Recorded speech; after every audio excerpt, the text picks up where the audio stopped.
de ce que je connais, vécu une telle situation. Alors, cette campagne, elle repose sur une volonté et puis une nécessité aussi d'avoir un développement logistique très rigoureux et au cordeau, j'allais dire. Et on peut résumer cela en un schéma assez simple qui dit qu'il faut faire converger sur un même endroit au même moment trois facteurs. D'une part, le vaccin, on a vu toute la démarche qui a été faite de son élaboration, de la recherche, du développement, de l'autorisation, mais aussi du plan d'approvisionnement des lieux de vaccination, des conditions de conservation, pour le faire arriver en fait du lieu de production jusqu'à la personne qui doit être vaccinée.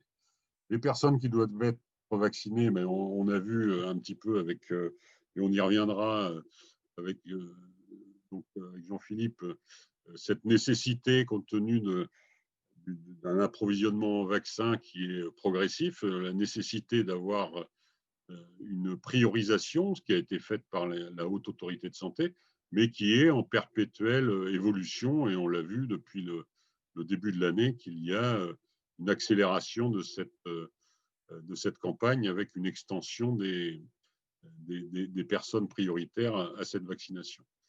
On a parlé pendant longtemps d'une consultation pré-vaccination, du recueil du consentement. Alors, on est maintenant à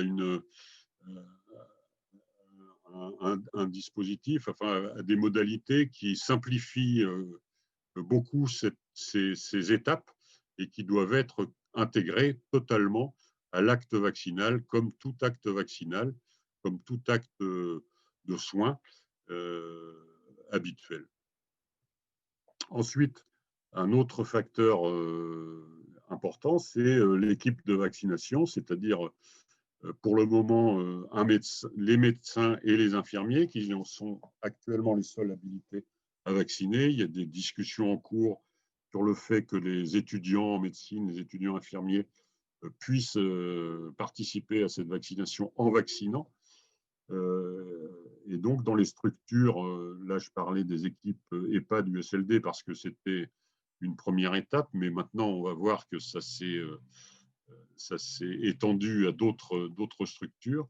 Alors, ces équipes vaccinantes, elles sont soit dans les EHPAD du SLD ou soit dans les établissements de santé, mais aussi la possibilité de faire appel aux professionnels libéraux, aux médecins, infirmiers, voire à d'autres professionnels de profil plus administratif pour pouvoir aider dans les structures où se passent les vaccinations.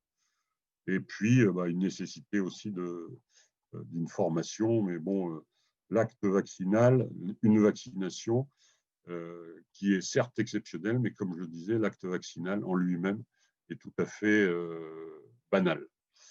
Donc, les circuits d'approvisionnement, et ça, j'ai dû mettre à jour cette diapositive parce que ça évolue tous les jours. Il y a deux flux principaux donc, qui passent pour le flux A des dépositaires pharmaceutiques vers les pharmacies référentes des établissements, que ce soit des officines de ville ou des pharmacies à usage intérieur, et qui délivrent les doses nécessaires en fonction d'une évaluation du nombre de personnes à vacciner dans les établissements qui accueillent des personnes âgées, donc les EHPAD et les USLD. Donc ça a commencé en fait le 8 janvier dans des établissements qui s'étaient portés volontaires pour vacciner un petit peu en avance de phase, et puis qui se poursuit donc cette semaine. Il y a eu des livraisons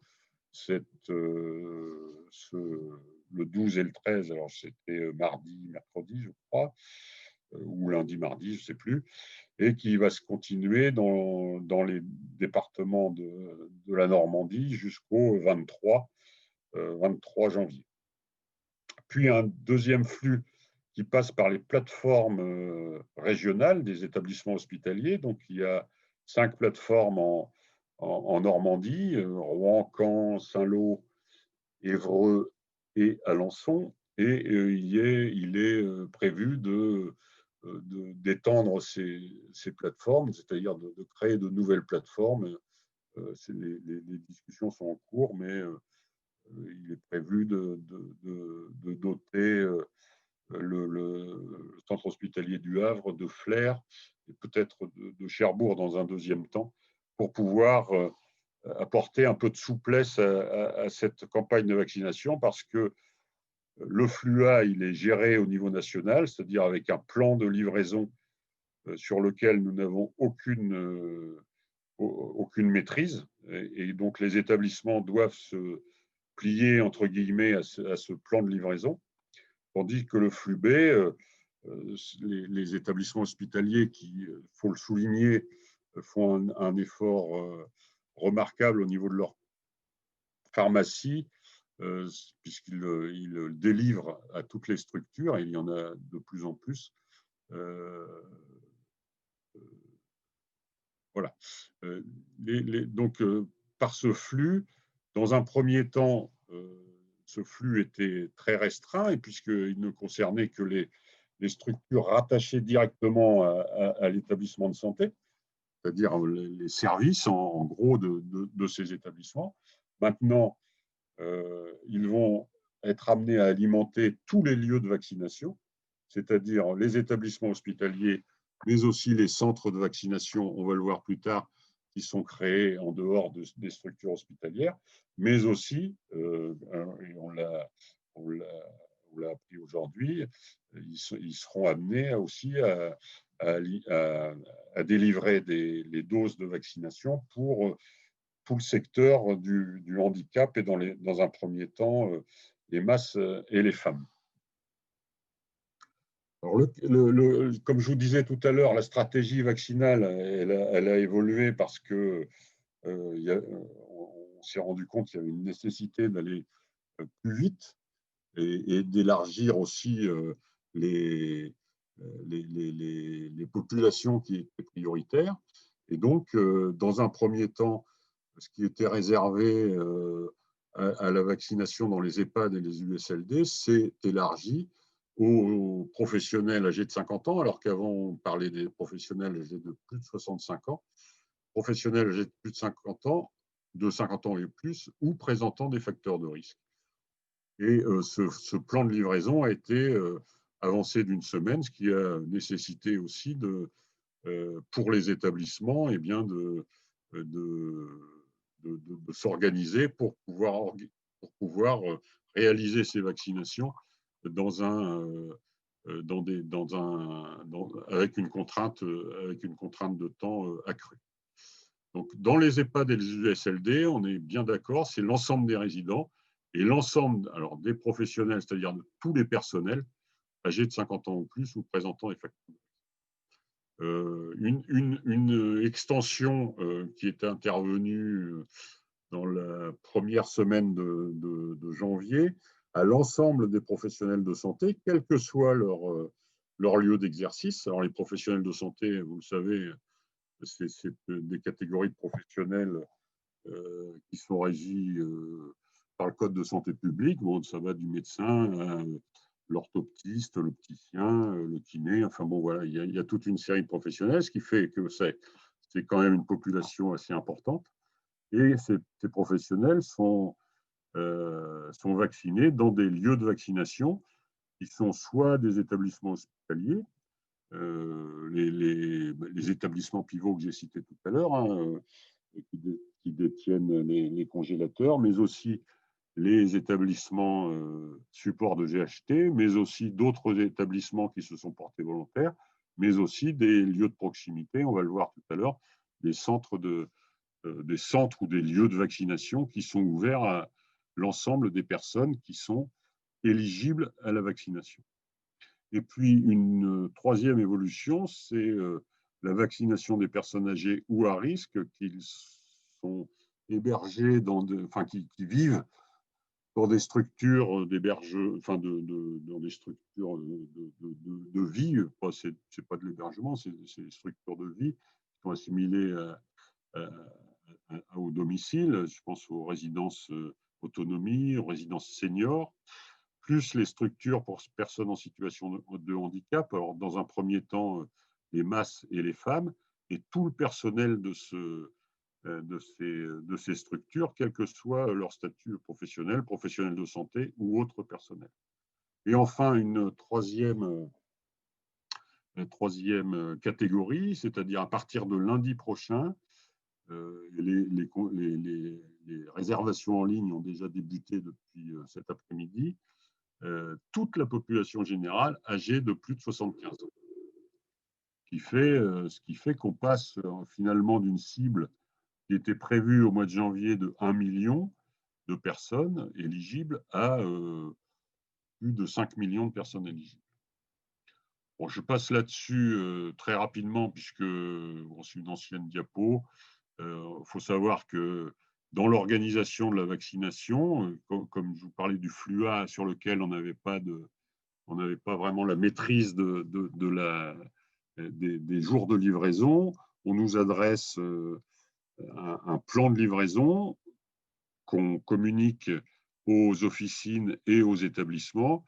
On vérifie avec les officines et les établissements qui sont en capacité de réaliser la vaccination dans un délai compatible avec l'utilisation du vaccin, c'est-à-dire 2-3 jours, on a mis là, mais c'est plutôt 4 jours après livraison, puisque la livraison doit se faire en moins de 12 heures pour réaliser les vaccinations.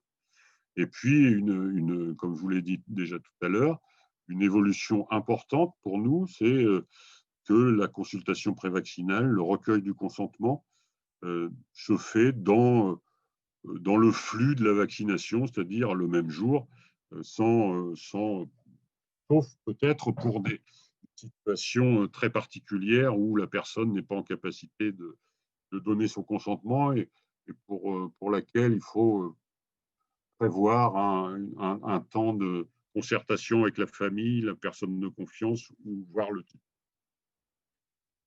Voilà, une journée type de vaccination. Alors, tout ça, c'est évidemment dans une structure où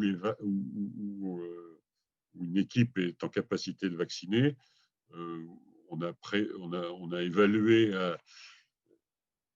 une ligne de vaccination, c'est-à-dire une infirmière qui vaccine supervisée par un médecin avec l'aide d'un agent administratif ou d'un étudiant pour réaliser tout le côté administratif. On estime qu'une équipe comme ça peut faire 50 résidents.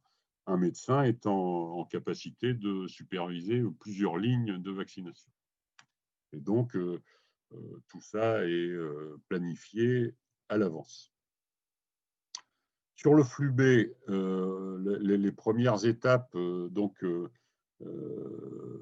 été d'organiser dans chaque établissement pivot et chaque GHT, dès la première semaine, la vaccination des professionnels de santé de ces établissements, mais aussi la vaccination des professionnels de santé libéraux de leur secteur qui venaient dans ces établissements pour se faire vacciner. Et les résultats les statistiques montrent qu'il y a eu quand même une forte adhésion de ces professionnels de santé pour cette vaccination. Je ne suis pas sûr qu'on ait eu beaucoup de sollicitations pour organiser des séances de vaccination en lien avec la médecine du travail. Je pense que dans certains établissements, mais tous les établissements se sont portés volontaires pour vacciner leurs professionnels de santé. Et depuis, alors ça fait depuis même pas une semaine, puisque les annonces ont été faites très récemment, ces centres de vaccination doivent être ouverts aux personnes de la population générale âgée de plus de 75 ans. Et ce qui change, on change vraiment de dimension là, puisque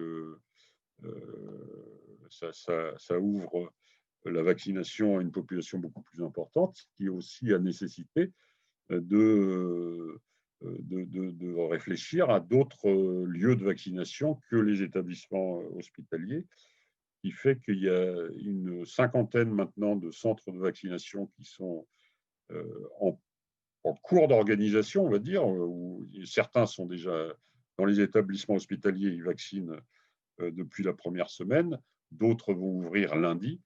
Un centre de vaccination, c'est un lieu de vaccination qui répond à certaines caractéristiques, obligations évidemment de sécurité, de conservation du vaccin, d'organisation de la chaîne, de présence d'un médecin, et qui doit être autorisé par le préfet de département après un avis de l'ARS, et qui est destiné à vacciner tous les publics qui sont prioritaires. Donc, je rappelle, les personnes âgées de plus de 75 ans, les professionnels de santé, les pompiers, les aides à domicile, tout le personnel des établissements médico-sociaux, âgés de plus de 50 ans ou présentant des comorbidités, et les personnes âgées de moins de 50 ans, ce même personnel âgé de moins de 50 ans qui présente des comorbidités. Les rendez-vous dans ces centres de vaccination se font par soit rendez-vous en ligne, hein, tout le monde connaît maintenant Doctolib ou d'autres solutions, mais aussi un numéro de téléphone régional. Alors, je ne l'ai pas en tête, mais on pourra le donner, qui répartit en fait les plages de vaccination en fonction de la disponibilité des vaccins. Donc, dans un centre de vaccination, ça doit être organisé avec un accueil, une attente avec un remplissage d'un pré-questionnaire, l'avis d'un médecin. Il n'y a pas forcément de consultation médicale systématique, mais en tout cas l'avis d'un médecin qui vaut prescription, la vaccination par un infirmier, et puis une surveillance d'un quart d'heure, et après une inscription dans le système d'information.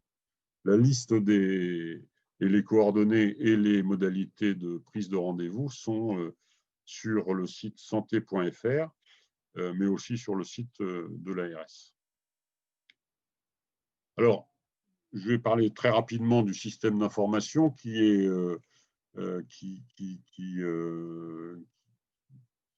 poursuit plusieurs objectifs, c'est-à-dire organiser la logistique en prenant en compte la consommation de la vaccination et la planification des livraisons. Mais un point un petit peu plus clinique sur la traçabilité de tout le parcours vaccinal, depuis la consultation, en tout cas le questionnaire, l'auto-questionnaire ou le questionnaire d'éligibilité à la vaccination, l'injection et puis la deuxième, que rappelle la deuxième injection, et éventuellement les effets indésirables qui sont constatés soit de façon immédiate, soit à plus longue échéance, avec des modalités d'accès au système de pharmacovigilance habituel par le portail de signalement ou un lien direct avec le centre régional de pharmacovigilance. Puis un aspect plus organisationnel de pilotage en fonction des indicateurs de couverture et de répartition par âge ou par territoire, de pilotage de la vaccination et surtout de la gestion des stocks des vaccins. Voilà, je crois que j'en ai terminé. Merci de votre attention, et je pense qu'on ne va pas manquer de répondre à vos questions, vos interrogations, et lever les derniers doutes. Alors, normalement, Benoît, il y avait effectivement une petite présentation assurance maladie qui est prévue. D'accord. D'accord, ok. Je laisse l'assurance maladie prendre la parole. Ouais, c'est important. Merci Benoît. Arnaud Lanchon-Dumontier, donc je suis le directeur santé des 2 caisses primaires d'assurance maladie de la Seine-Maritime. Mais il faut savoir que nous intervenons ce soir sous l'égide régionale, ce qui explique d'ailleurs que je ferai un propos introductif, mais après je laisserai une collègue de la CEPAM de la Manche, donc Aurélie Lecordier, qui est déléguée assurance maladie, qui reprendra les principaux éléments relatifs à la facturation dans le cadre de la vaccination. Et je tiens à préciser que, au-delà de l'intervention d'Aurélie Lecordier et de moi-même, nous avons plusieurs collègues qui sont présents ce soir, de la DCGDR, de la CEPAM du Calvados, de la CEPAM de l'Eure et donc de la CEPAM de la Manche. Puisque l'idée, c'est qu'on puisse aussi très rapidement vous répondre aux questions qui pourraient être posées sur le fil de discussion. Donc, n'hésitez pas, en effet, à poser vos questions. Attendez peut-être qu'on ait quasiment terminé notre intervention, puisque, je l'espère bien, nous allons vous apporter un certain nombre de renseignements que vous pouvez attendre. Donc, évidemment, l'assurance maladie est impliquée dans ce dossier de la vaccination. Que ce soit, puisque dans la partie du système d'information, donc vaccin Covid, puisque les pouvoirs publics ont demandé à l'assurance maladie de développer, de déployer donc un téléservice qui permet de tracer cette vaccination, mais également dans l'accompagnement des professionnels de santé qui peuvent être amenés aujourd'hui à vacciner, comme disait tout à l'heure le docteur Cottrell, donc les médecins et les infirmiers.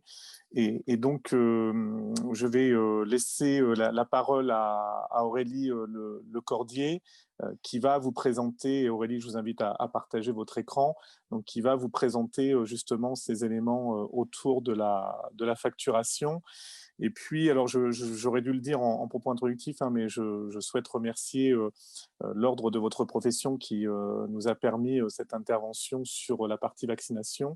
Et puis, nous aurons aussi, mais peut-être après avoir répondu aux questions qui pourraient se poser autour de la vaccination, nous vous proposerons aussi un point rapide sur l'accompagnement sanitaire qui est mis en place dans le cadre des mesures d'isolement pour les personnes qui sont testées positives. Tout à l'heure, tout le monde n'était pas encore connecté, mais le docteur Leroy me demandait quels étaient nos sujets d'actualité. Ce sont évidemment la vaccination et le contact tracing. Et donc, ça me semble important de revenir tout à l'heure sur l'histoire du suivi de l'isolement. Mais pour l'instant, je laisse la parole à Aurélie Lecordier, qui donc va vous présenter les éléments relatifs à la facturation dans le cadre de la vaccination. C'est à vous, Aurélie. Donc, bonsoir à tous. Donc, nous allons aborder ce soir un diaporama qui va vous parler de la vaccination, de la visite infirmière en détail avec la plateforme de mise en relation patientèle et des modalités de facturation. Donc, pour la vaccination, la facturation, tout d'abord, en fait, l'infirmier aura le choix de facturer soit à l'acte, soit à la vacation. Donc, pour la facturation en EHPAD ou autre établissement de services médico-sociaux ou centre de vaccination, un code unique VAC a été créé. Le code de prise en charge est fixé à 100%. L'injection est valorisée à hauteur de 6,30 €. Alors, vous aurez accès à ce diaporama et un lien directement vers un tableau qui reprend toutes les cotations. On vous a fait une copie ici. Donc, pour les infirmiers, pour la vaccination en EHPAD en semaine, donc ça sera une VAC à 6,30, donc un AMI1 plus un AMI1. Pour le week-end, toujours le même code, mais un AMI1 plus un AMI1 avec un complément F à 14,80. Donc, les majorations de déplacement peuvent être applicables dans la limite de 3 IFD maximum. Et les majorations dimanche et jours fériés sont applicables aussi. Par contre, les majorations de nuit et dérogatoires de renfort en EHPAD ne sont pas applicables. Donc voilà pour la rémunération à l'acte. Concernant la rémunération forfaitaire, donc c'est une vacation qui est fixée à 220 € la demi-journée ou 240 la demi-journée en week-end, 55 € de l'heure si moins de 4 heures ou 60 € de l'heure si moins de 4 heures en week-end, et toute heure entamée est due. Donc par exemple, 1h30 de vacation est rémunérée 2 heures. La rémunération à la vacation est possible quel que soit le nombre de personnes prises en charge.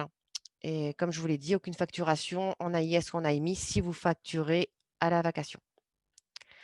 Alors, pour ce faire, on vous met 2 bordereaux de facturation à disposition. Alors que vous retrouverez bien sûr sur le site Amélie, donc amélie.fr, infirmier, actualité, vaccination contre le Covid. Donc, vous retrouverez bien les 2 bordereaux. En EHPAD, vous avez un bordereau spécifique et pour les centres de vaccination et les autres centres, un autre. Donc, en fait, je peux vous les montrer si vous le souhaitez. Donc ça, c'est le bordereau spécifique pour les centres de vaccination, où là, vous pourrez mettre vos informations. Et concernant l'autre bordereau,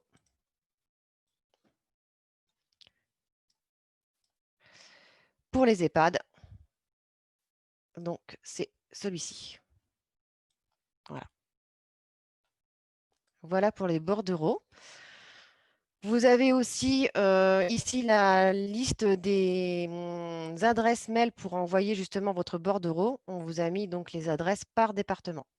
Donc ce diaporama, bien sûr, vous sera envoyé ultérieurement. Voilà pour la facturation.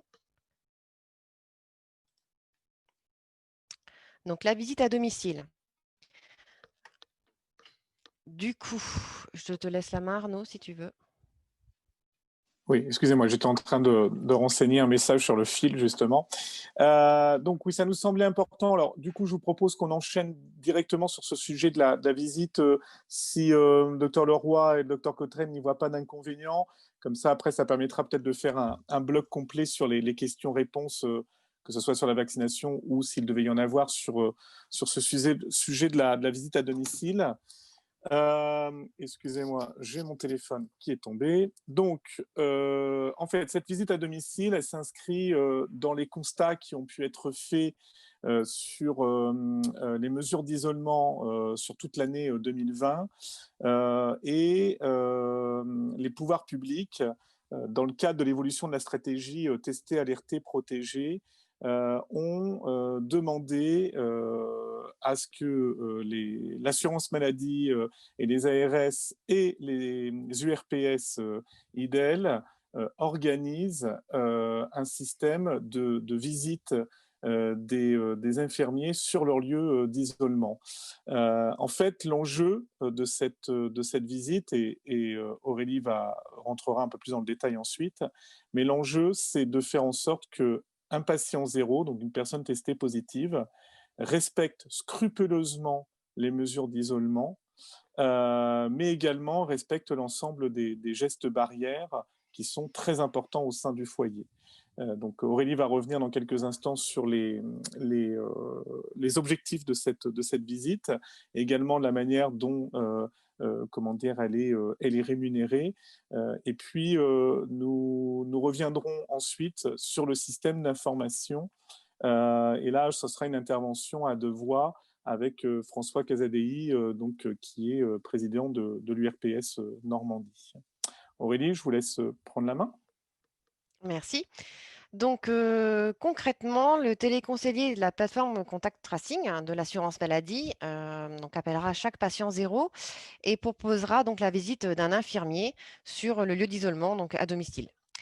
Donc, les infirmières, forcément volontaires, pourront donc aller chez le patient et auront pour rôle d'aider les personnes à réussir leur isolement en prodiguant des conseils sanitaires et d'organisation de la vie quotidienne et d'effectuer, si nécessaire, des tests antigéniques ou PCR aux autres membres du foyer. Pendant qu'Aurélie fait la transition, Aurélie, je me permets juste de préciser que tout ce qui vous est présenté là concerne les infirmières libérales, puisque je pense et je crois savoir que autour des participants, il y a également des infirmiers, j'ai vu tout à l'heure, du travail, et qui peuvent travailler dans différentes structures. Donc là, tout ce qui vous est présenté là concerne bien les infirmières libérales. Alors, concrètement, sur le suivi de l'isolement, donc un petit déroulé sur 7 jours. Donc, le premier jour, il y aura l'appel de l'assurance maladie vers le patient Vous aurez 24 heures pour passer chez le patient si vous le souhaitez bien. Et il y aura un suivi à J4 et J7 de l'assurance maladie. Donc, je vais voir avec vous en détail. Donc, l'appel de l'assurance maladie, donc ça va être de proposer à chaque patient positif la visite systématique d'une infirmière à domicile. Donc, le patient a le choix, hein, et d'un accompagnement social, hein, si besoin. Donc, c'est une case que le téléconseiller coche sur son outil Contact Tracing et qui va remonter vers les plateformes. Ensuite, l'infirmier a donc 24 heures pour pouvoir passer chez le patient, pour relayer les messages de santé, tester les personnes du foyer, faciliter l'approbation de la démarche, identifier les éléments nécessitant un appui de la CTAI, donc la cellule territoriale d'appui à l'isolement, et informer systématiquement le médecin traitant. Donc, on va revoir toutes ces étapes-là en détail juste après. Ensuite, à J4 et à J7, c'est un suivi de l'assurance maladie. Donc, c'est un appel sortant ou un SMS. Ça va être suivant le nombre de cas, hein, pour la plateforme. Donc, du coup, en fait, à J4, le téléconseiller va juste demander au patient si un infirmier est passé. L'interrogatoire s'arrête juste à cette question-là. Et, et du coup, en fait, un appel, plutôt un SMS conversationnel par l'assurance maladie à J7 pour lever ou pas l'isolement. Puisqu'en fait, l'isolement peut durer au-delà de 7 jours. Voilà pour le suivi de chaque patient positif. Pour les messages de santé publique, donc vous les connaissez tous bien puisqu'on les répète sans cesse. Donc, ce qui est important, c'est vraiment de sensibiliser le patient sur son isolement et d'essayer de respecter au maximum les gestes barrières. Donc, voilà pour les messages, hein, limiter au maximum les déplacements, porter un masque, les solutions hydroalcooliques et s'isoler, ce qui n'est pas toujours fait par les patients. Ensuite, vous aurez à disposition donc des documents. Donc, celui-ci, on le connaît tous, hein, qui reprend tous les gestes barrières. Donc voilà, donc là, je vous laisse en prendre le voir. En tout cas, vous l'aurez aussi à disposition parce qu'en fait, des documents vont être envoyés à chaque infirmier. Donc, concernant les documents, vous aurez aussi celui-ci qui est un formulaire sur l'isolement qui est à renseigner avec le patient, qui va vous permettre aussi d'avoir un guide pour pouvoir discuter avec le patient. Donc, il est à renseigner et à laisser au patient.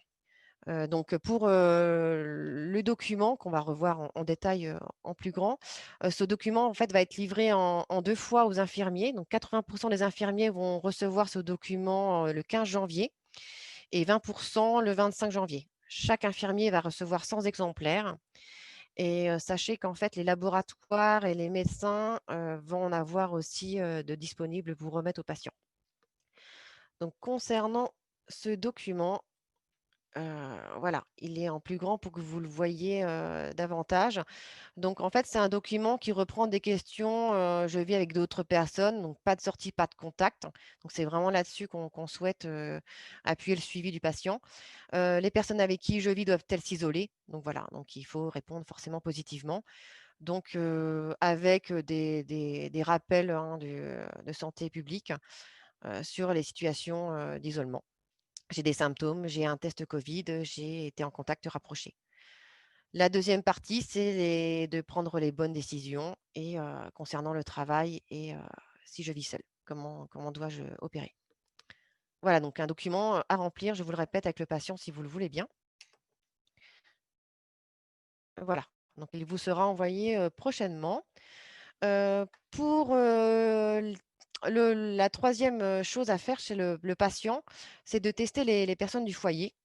Donc, vous pouvez, donc vous devez questionner le patient, savoir, les patients s'ils ont eu les patients contacts un test et dans ces cas-là, s'ils n'en ont pas eu, vous pouvez réaliser soit un test antigénique, soit un PCR en respectant les mesures de protection. Si la personne ne souhaite pas faire de test, à domicile avec vous, elle peut faire donc un test en laboratoire. Donc, il faut lui recommander de le réaliser. Concernant les personnes au foyer, donc c'est un peu plus compliqué que pour les autres cas contacts. Quand on a un patient positif qu'on appelle P0 dans un foyer, les patients du même foyer sont cas contact automatique et du coup doivent réaliser un test immédiatement. Si celui-ci est positif, donc ces patients, ces cas contacts deviennent à nouveau des P0. Si, par contre, ce premier test est, négatif, les patients devront, repasser un test au 7e jour, 7 jours après la fin des symptômes du patient zéro. Donc ça, c'est très important. C'est le discours qui est tenu par les plateformes de l'assurance maladie et ce qui va permettre aussi de lever, l'isolement de chaque patient. Vous avez aussi, la possibilité de proposer aux patients de s'inscrire sur, l'application Tous Anti-Covid. Heu, donc voilà, donc en fait, pour ce faire, il faut se connecter sur protousanticovid-gouvernement.fr et vous pourrez, générer un code à 6 caractères pour redonner aux patients. Voilà pour cette diapo. Hem, concernant, la cellule territoriale d'appui à l'isolement, donc l'accompagnement social. Donc cette, demande peut être, directement, demandée par le téléconseiller de la plateforme Contact Tracing, mais elle peut aussi être demandée par l'infirmier si elle n'a pas été demandée en amont. Donc la cellule, est présente, dans chaque département, plutôt au niveau de la préfecture. Vous aurez, des coordonnées, suite à ce webinaire. Et cette cellule, en fait, elle va permettre au patient qui connaît des difficultés, d'aider le patient. Donc ça peut être des difficultés par rapport à un logement trop petit ou autre. Ça peut être aussi, un portage du repas, de courses, une garde d'enfant. Donc en fait, chaque cas va être, analysé et on essaiera de trouver une solution. Donc pour ce faire, en fait, il y a des extractions, de contacts Covid qui seront faites et envoyées à la cellule territoriale d'appui à l'isolement de chaque, département. Voilà pour ça. Donc en fait, la dernière étape qui est assez importante aussi, c'est l'information, au médecin traitant, heu, puisqu'il n'est pas forcément au courant du patient positif, de son patient positif. Donc, les moyens, disponibles forcément, c'est l'adresse de messagerie sécurisée de santé que normalement chaque infirmier, libéral, a dû créer, avec son conseiller informatique. Si ce n'est pas le cas, n'hésitez pas à le joindre en tout cas. Vous pouvez aussi contacter le médecin traitant par téléphone et ce qu'on demande juste, c'est de faire part au médecin de la réalisation de la visite de l'infirmière et si besoin, de la demande, au CTAI, faite auprès du patient. En ce qui concerne l'assurance maladie, aucun retour de cette visite n'est à opérer auprès de nous. Heu, toute confiance est faite, là-dessus. Voilà pour le suivi de la visite, de l'infirmière. Je vais alors il existe donc la plateforme de mise en relation, patient, et infirmière, qui est mise en place par région, excusez-moi. Donc, du coup, celle, qui est choisie pour, la région, Normandie est celle du prestataire Exolis et votre URPS injectera donc quotidiennement les besoins de visite à l'isolement, dans cette plateforme. Je laisse, la main pour des explications, Alors, on va surtout laisser la parole à François Casadei, président de l'URPS. Je ne sais pas, François, si vous étiez connecté normalement. Si, Oui, oui, oui, tout à fait. C'est bon, d'accord, je vous laisse la parole, François. Bonsoir à tous. Oui, en effet, alors j'ai vu quelques questions passer. Ça n'a rien à voir avec la visite sur prescription médicale d'un patient atteint du Covid. Cette visite décidée par les pouvoirs publics en appui à l'isolement est une visite qui ne nécessite pas de prescription médicale. Donc, c'est une visite qui est déclenchée par le contact tracing. Donc, c'est pour ça qu'il y a je fais opposition, enfin, je la mets en opposition, c'est complémentaire, mais à la visite des patients suivis Covid et dont la cotation est celle que vous connaissez, 5,8 plus MCI. Donc voilà, ça n'a rien à voir. Alors l'idée, effectivement, c'était de trouver un prestataire. Notre idée majeure à l'URPS, c'est d'avoir autant que possible préserver l'exhaustivité de tous les infirmiers libéraux de Normandie. C'est pour ça qu'on vous avait reçu récemment un message vous demandant de vous référencer auprès de l'URPS pour ceux qui ne l'auraient pas encore fait. Actuellement, il nous reste un certain nombre d'IDEL qui ne sont pas connus de l'URPS et qui, par défaut, n'ont pas les informations. La première chose, c'est pour éviter aussi les problèmes déontologiques qui pourraient décliner de ce type d'adressage, d'une part. D'autre part, c'est pour privilégier les infirmiers habituels des patients si ils sont connus des patients. Et ça, la plateforme les prendra en compte. Et enfin, c'est aussi favoriser la proximité. Il n'est pas question d'envoyer un infirmier qui habite à 25 km du patient si, bien sûr, il y a des cabinets à proximité du domicile du patient. Voilà, ça c'est la... Ah ben là, je ne sais pas ce que c'est ça. Pardon. Voilà. Donc ça, c'est la première chose.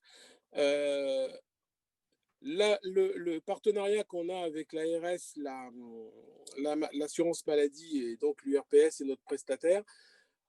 Le questionnaire, je pense que dont Madame Cordier a parlé, on essaiera de le mettre directement sur l'appli, puisque ça sera, on va privilégier bien sûr une gestion par application, de manière à ce que vous ayez les notifications sur une appli que vous téléchargerez. On vous donnera les codes bien sûr en temps et utile. On a déjà travaillé hier pour les référencer sur Apple Store et Google Play. Donc voilà, il nous reste quelques mises en place, mises au point à faire demain, mais donc ça sera une appli et on va essayer de rendre cette appli le plus facile d'usage de manière à ce que tous les items qui sont déclinés, ce qui vient de vous expliquer, puissent être faits de façon automatique. Le retour, lorsque la visite sera checkée, en principe, le dispositif permettra de, si vous avez vu le patient, de checker le fait que vous avez effectué la visite. Donc, ça permettra aussi un retour immédiat, peut-être éviter aussi les appels de l'assurance maladie qui pourraient être du coup plus nécessaires. Donc voilà, écoutez, après, je préfère répondre à vos questions. J'espère avoir été à peu près, avoir fait le tour de la question. Vous pouvez vous poser la question, les collègues libéraux peuvent se poser la question de la pertinence d'un tel dispositif. On se l'est posé aussi, si ce n'est qu'effectivement, on s'aperçoit aussi qu'il y a beaucoup de gens seuls, il y a beaucoup de gens qui peuvent passer à travers les mailles du filet, et pour tester l'environnement proche, pour tester le cercle familial et surtout pour éviter et injecter de nouveau proférer par exemple des conseils pour éviter la propagation de ce virus. Je pense qu'on est tous passés à côté de certains patients qui sont particulièrement isolés. Et on va voir pour justement, et c'est encore en discussion, une gestion un peu plus humaine et non automatique des patients les plus complexes. Voilà, je vais m'arrêter là pour ne pas emboliser la discussion de ce soir. Mais voilà un peu le format du dispositif et vous en saurez plus prochainement. Alors, avant que j'ai un propos conclusif là, sur cet aspect-là, je vais laisser Aurélie vous présenter les éléments de rémunération par rapport à cette visite IDEL. Donc, merci. Donc, en fait, la dernière partie de ce diaporama, c'est sur la facturation de cette visite. Donc, en fait, il a été créé un acte dérogatoire pour le suivi de l'isolement. Donc, ça va être un AMI 5,6 plus une MCI, donc soit 22,64 €. Avec cette visite, on ne pourra pas cumuler les majorations de nuit, ni dérogation renfort EHPAD, ni enfant. Elle sera en facturation en exo 3, donc pour une prise en charge à 100%. Forcément, puisqu'on vous demande de tester les patients, les membres du foyer, vous aurez la possibilité de facturer pendant cette visite les tests antigéniques ou les PCR réalisés pour les membres du foyer et ajouter, si besoin, les majorations dimanche férié.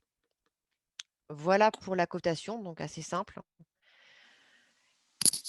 Et pour terminer, donc je tenais à vous dire qu'en étant délégué assurance maladie, on reste forcément à votre écoute et on est là pour répondre à vos questions. Donc vous avez normalement toutes les coordonnées de tous les délégués assurance maladie et des conseillers informatiques par département. Donc voilà, donc n'hésitez pas à nous appeler si vous avez des questions suite à ce webinaire. Je vous remercie pour votre écoute. Et donc, juste pour conclure cet aspect-là, donc en effet, sur cette dernière slide, évidemment, qu'on mettra à votre disposition, vous avez pour chaque département une adresse dédiée pour l'accompagnement métier, donc à destination des délégués assurance maladie, et une adresse plus pour les accompagnements techniques, sur les accompagnements outils, donc à destination des conseillers informatiques services. Donc à utiliser, et vous pouvez en user, en abuser, puisque l'idée c'est bien qu'on puisse vous accompagner au mieux. Encore une fois, j'expliquais tout à l'heure que ça nous semblait important dans ce premier échange avec la profession de vous présenter ce dispositif d'appui à l'isolement. Parce que, et il n'est pas incohérent de le faire en même temps que la vaccination, puisque finalement, on voit bien que le respect des mesures d'isolement pour les patients positifs et les cas contacts à risque, évidemment, et le sujet de la vaccination, c'est ce qui peut et ce qui nous permettra vraisemblablement de mettre fin à la propagation du virus. Et donc, voilà, je relaisse la main au docteur Leroy, peut-être pour aborder les différentes questions. Juste si vous le permettez, si tu le permets, Benoît, répondre à 2 ou 3 questions techniques sur l'isolement. Je vois que, alors oui, on me pose la question si le dispositif est la même chose dans le Rhône. C'est un dispositif national qui sera géré par toutes les caisses d'assurance maladie et toutes les URPS des 17 régions françaises et d'outre-mer. Donc, il n'y a pas de souci, enfin, c'est national. Est-ce que la facturation sera pour plusieurs personnes? Non. La facturation est pour une seule visite au domicile. Par contre, comme vous l'a dit Aurélie, la facturation des tests, etc., est à taux plein et autant de fois que de patients. Donc voilà. Dernière question, enfin encore une question qui a été posée au sein des PSLA ou des pôles de santé, etc. Est-ce que cette visite risque d'être redondante ou non? Oui, on peut se poser la question, mais comme Arnaud Hanchon vous l'a expliqué, le patient est en capacité de dire s'il a déjà un suivi par rapport à ça au sein d'une structure coordonnée ou autre. Et du coup, il a tout à fait le loisir de refuser cette visite en disant qu'il n'en a pas besoin parce qu'il y a déjà une prise en charge autour de lui qui est satisfaisante. On est bien d'accord que c'est lors du contact tracing que ça reste sur la volonté du patient de voir ou pas un professionnel de santé infirmier se déplacer à son domicile. Voilà, j'ai voulu juste répondre à la surveillance clinique d'un patient Covid 5-8. Oui, je ne sais pas quel est l'objet de la question. Oui, il y a une différence. C'est parce que, en fait, l'assurance maladie, dans ses lettres dérogatoires, et comme toute la nomenclature maintenant, essaie de tracer les lettres de manière à avoir des statistiques beaucoup plus fiables qu'elles ne l'étaient. C'est pour ça que le 5-8 plus MCI est différent de cette visite qui est 5-6 plus MCI. Voilà, tout à fait. Pardon, Benoît. Il y a une question qui revient régulièrement, qui a été posée par Céline plusieurs fois, qui veut savoir si effectivement il y a une possibilité de se fournir des équipements de protection avec une mise à disposition. Parce que alors, j'avais prévu moi aussi, les grands esprits se rencontrent, puisque j'avais vu que la question avait été posée à plusieurs reprises. Alors, je ne sais pas à qui s'adresse exactement la question. Ce que je peux vous dire, c'est que dans les éléments de rémunération, que ce soit dans le cadre de la réalisation des tests ou dans le cadre de cette visite, à chaque fois, c'est bien un tarif tout compris. Donc, si c'est la question de la rémunération, en tout cas l'indemnisation par rapport aux vêtements aux instruments de protection on commence à fatiguer au bout d'un moment. Donc, c'est en termes d'indemnisation, donc c'est compris dans le tarif. C'est ensuite la question, c'est les difficultés pour s'équiper, pour trouver de l'équipement. Là, ce n'est pas l'assurance maladie qui peut répondre. Je ne sais pas si l'ARS a des éléments de réponse sur le sujet, mais en tout cas, côté assurance maladie, là, ce n'est pas un sujet qu'on traite directement.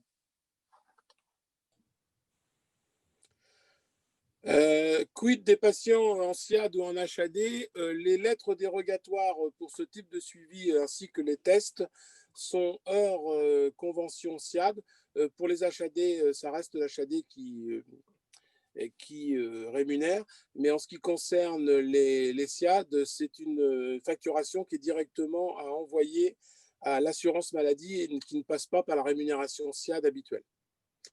Donc, c'est une externalisation, comme tout ce qui concerne d'ailleurs les soins autour des patients Covid. Je n'ai pas compris s'il fallait se porter volontaire sur l'URPS pour être visiteur. Alors, notre base de données est assez riche et c'est pour ça qu'on vous incite dès maintenant et qu'on vous a incité par courrier et que l'assurance maladie va relayer l'information à vous référencer avec votre adresse mail, numéro ADELI, numéro de téléphone portable et adresse du cabinet, adresse postale du cabinet et code postal surtout, à vous référencer sur le site de l'URPS. Évidemment, ce n'est pas une obligation, mais toute personne non référencée ne sera pas inclue dans le dispositif. Et je reviens au départ de mon discours.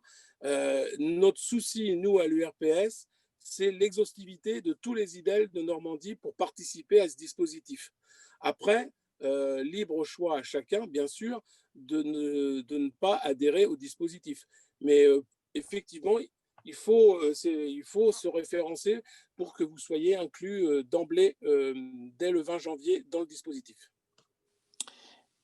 Alors, docteur Leroy, je ne sais pas comment vous voyez les choses, mais c'est vrai que j'ai vu qu'il y avait aussi des questions sur la vaccination. Je ne voudrais pas non plus que le dispositif accompagnement ne permette pas de répondre aux questions. Juste peut-être préciser aux participants que l'idée, c'était de vous faire une première présentation et nous organiserons, en partenariat, enfin l'URPS, l'ARS et l'assurance maladie organise une réunion vraiment spécifique à ce dispositif d'accompagnement mardi prochain sur le même créneau horaire, mais nous vous repréciserons tous ces éléments-là. Je sais que c'est pas toujours facile de se libérer non plus le soir après une journée à accompagner les patients, mais ça nous semblait important d'avoir un temps vraiment dédié sur cet accompagnement.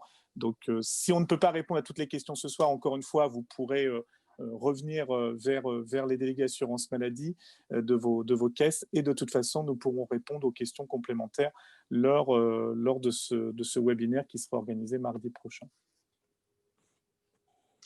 Alors tout à fait, mais effectivement, on attendait de nombreuses questions. C'est pour ça qu'on s'est rendu compte qu'on allait continuer d'essayer d'ouvrir le dialogue avec les uns et les autres et avec des intervenants qui peuvent répondre justement à ces questions.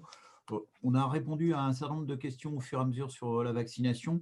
Moi, j'ai vu une question passer sur la syncytine qui est effectivement, je dirais, une protéine qui pose problème a priori parce qu'il y a une analogie, c'est une protéine du placenta, une analogie avec effectivement la spike protéine. Aujourd'hui, les doutes sont à peu près levés par rapport à ça et donc ça a été surtout, je dirais, une information pour essayer de freiner un peu la vaccination, parce qu'il est toujours possible de prendre des analogies. A priori, effectivement, aujourd'hui, c'est complètement levé. J'ai vu une question plus intéressante, parce qu'elle est plus générale, sur antibiotiques et vaccins. Ce n'est pas les antibiotiques qui gênent pour la vaccination, c'est le contexte infectieux, inflammatoire, qui fait qu'il n'est pas, je dirais, habituel de vacciner quelqu'un. Alors, il faut faire la différence entre le début d'une rhinopharyngite ou effectivement d'un épisode viral qui peut nécessiter d'ailleurs de faire réaliser un test RT-PCR pour savoir si c'est un début de Covid et bien sûr quelque chose qui serait de la simple goutte au nez, je dirais, qui n'est pas effectivement très fébrile et qui n'est pas une contre-indication à la vaccination, notamment dans une je dirais, dans un contexte pandémique, épidémique, avec des centres de vaccination. Après, j'ai noté beaucoup de questions qui étaient plutôt effectivement comment la vaccination sera-t-elle organisée dans une MARFA, pardon, comment la vaccination sera faite dans les femmes et ainsi de suite. Et donc ça, c'est plutôt en fait Corinne qui est là, qui pourrait essayer de répondre. Corinne Leroy. Oui, je suis là. Ouf. Oui, j'ai réussi enfin à me connecter. Bonsoir. C'est bien, Corinne. C'est bien, Corinne. Donc, alors, pour les femmes et puis pour les masses, donc il y avait cette question en direction des personnes qui sont en situation de handicap. Donc, on a commencé à y travailler avec les professionnels de ces structures. Donc, les personnes vont être vaccinées dans leurs établissements. Elles vont être vaccinées, alors on va essayer que ce soit en majorité par leurs équipes, en tout cas par l'infirmière de l'établissement, parce que c'est vrai que c'est une population qui est un petit peu plus compliquée à vacciner et qu'ils ont l'habitude de voir l'infirmière de la structure. Bien sûr, comme d'habitude, s'ils ont besoin de renfort, il y aura la possibilité de faire appel à vous et aux infirmiers et aux médecins qui ne sont pas de la structure. Donc, on vous interpellera à ce moment-là pour venir compléter les équipes. Par rapport à ce que disait tout à l'heure Benoît quand il montrait le nombre de personnes qu'on va pouvoir vacciner dans la journée, évidemment, on sera sur un plus petit effectif. On pense plutôt à une vingtaine de personnes. Donc, ça se passera un peu comme… donc, on devrait pouvoir commencer ces vaccinations la semaine prochaine. Et dans les femmes et les masses qui ont une pharmacie interne, et on commencera la semaine d'après les autres pour pouvoir, l'objectif c'est d'avoir début février terminé tous les établissements pour personnes handicapées. Voilà. Alors, je propose que les personnes lèvent la main et pour qu'on leur permette de poser la question, je dirais directement, on est dans une phase où ça va pouvoir être possible. Et donc, si quelqu'un lève la main, je lui donnerai la parole, évidemment de préférence avec une question en rapport. Chauchon va pouvoir parler.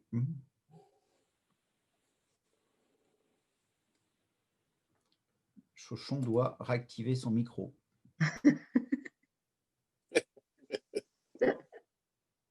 Je suis désolé, hein, c'est le nom que j'ai.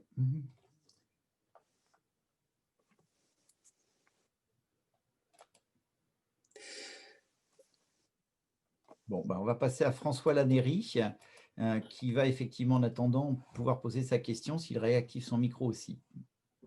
Oui, bonjour. Je voulais savoir au niveau du déplacement de la visite, si on pouvait prendre côté un déplacement. La visite d'appui à l'isolement? Oui. Oui, bien sûr. Déplacement et IK, oui, absolument, oui, tout à fait, oui. Merci beaucoup.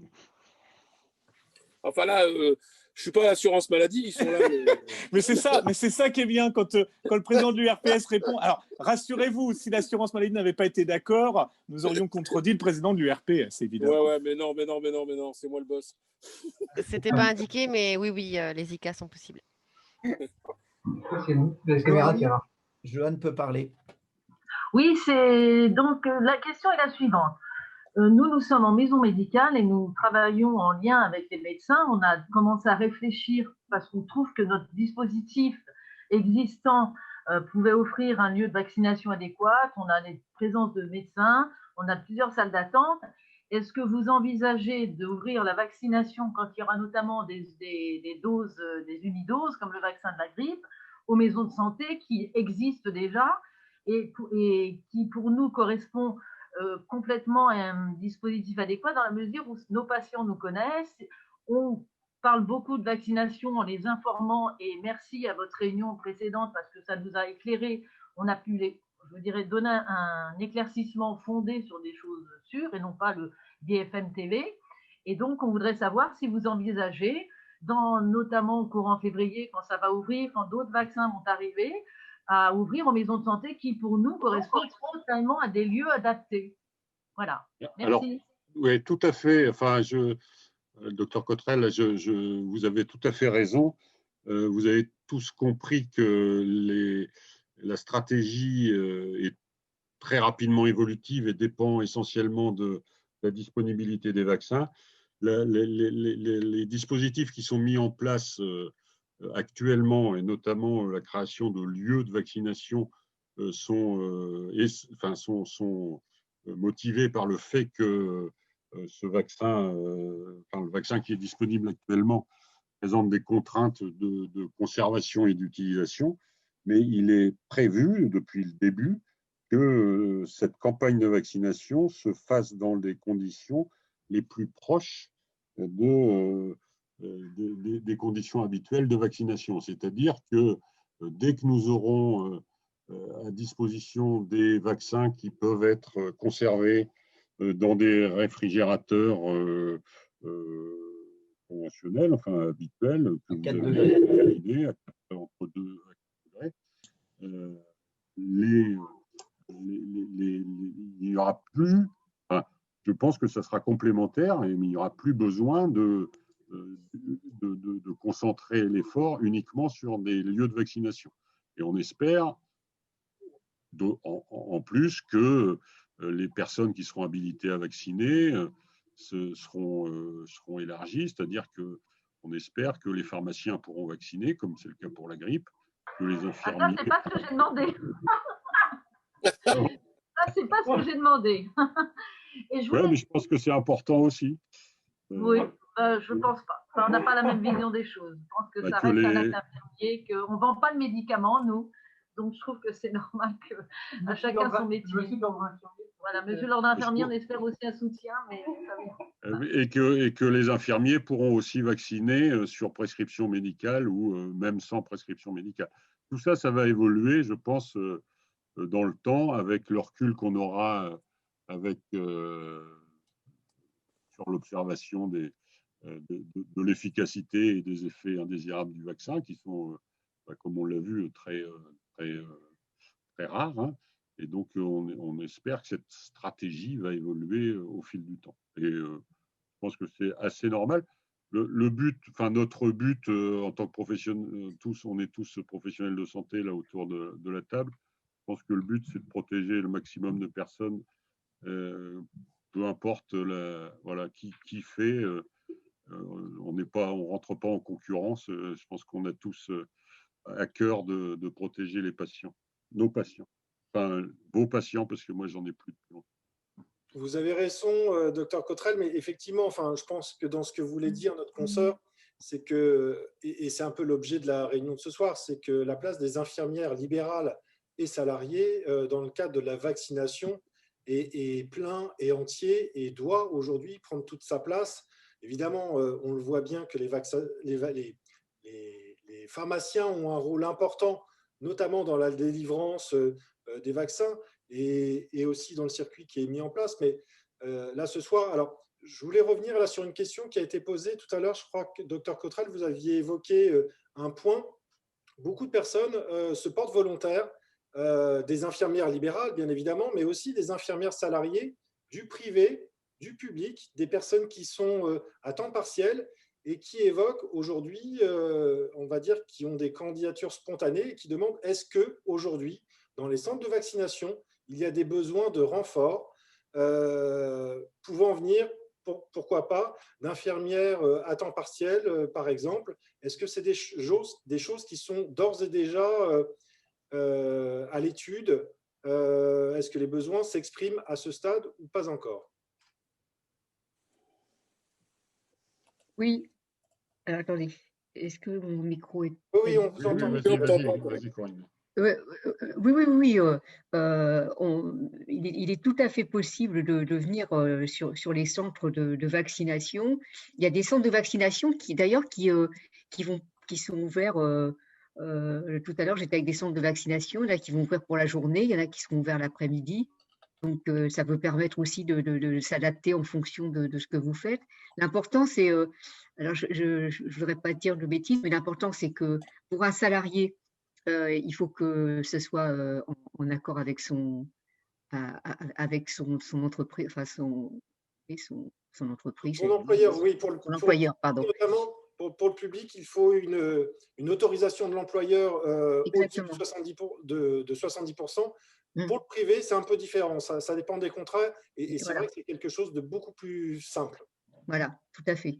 Donc, au contraire, hein, donc faut vraiment vous faire connaître auprès de l'ordre ou du RPS pour qu'on puisse nous savoir que, ben voilà, il y a des personnes qui sont disponibles. Cet après-midi, je vais vous prendre un exemple. Cet après-midi, j'ai un centre de vaccination où il y avait moins de personnes à vacciner que prévu. On avait une petite résidence autonomie à côté qu'on pouvait vacciner. Il fallait tout de suite que je trouve. Alors, ça peut être aussi ça, hein, c'est où on a une planification à l'avance et puis on va faire appel à vous bien en amont. Et puis, il y a un moment donné où ben voilà, il y a des vaccins à faire et on va chercher quelqu'un pour le lendemain et pour s'assurer que les vaccins soient utilisés. Donc, ça peut être à la fois programmé à l'avance et puis ça peut aussi être la veille pour le lendemain pour celui qui est disponible, bien sûr. Alors, c'est vrai que là, par exemple, demain, c'est demain après-midi. Bah, si quelqu'un peut nous faire un après-midi, parce que là, on est à la peine, bah, on est vachement content, quoi. Voilà, merci. On essayera de l'organiser et notamment d'envoyer ce week-end, enfin, il est prévu d'envoyer la version vidéo de ce webinaire, mais aussi la vidéo du webinaire de mardi, qui était aussi très, très intéressant. Et on en profitera pour envoyer un questionnaire aux infirmières libérales et salariées sur d'éventuelles disponibilités dans les semaines à venir. Et nous les transmettrons à l'ARS. Merci beaucoup, merci. Monsieur Maméry, je plaide coupable, j'ai oublié d'enregistrer ma partie, mais ce n'est pas grave, la partie nouvelle, c'était celle de Benoît. Donc voilà. Il y a Hébert qui attend sagement de parler depuis assez longtemps. Peut-être qu'on peut l'écouter. Vous m'entendez? Oui. Oui, bonsoir. J'ai deux petites questions. En fait, pendant ma enquête pour les patients chroniques, surtout qui ne peuvent pas forcément se déplacer, qu'est-ce qu'on peut leur dire? Qu'est-ce qu'on peut leur conseiller? Voilà.